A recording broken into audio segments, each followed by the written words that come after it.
Hello there. So you want to know how you can simply go ahead and enable biometric security on Venmo. This is going to be the only video that you'll ever need to watch on the internet. So with that being said, let's get straight into the video.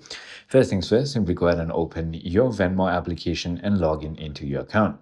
Once you've done that, simply go to the Me tab by tapping on your profile picture or initials at the bottom.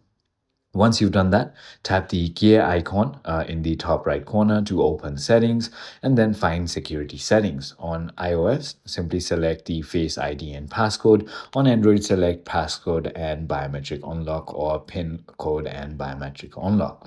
Once you've done that, tap the toggle switch to turn on the feature and then you'll be prompted to create a 4-digit PIN and confirm it. The app will then ask for your permission to use your device's Face ID or fingerprint sensor. Tap OK or Allow to complete the setup. It is as simple as that. I hope this video made everything easier. If it did, hit that like button and I'll see you on the next one.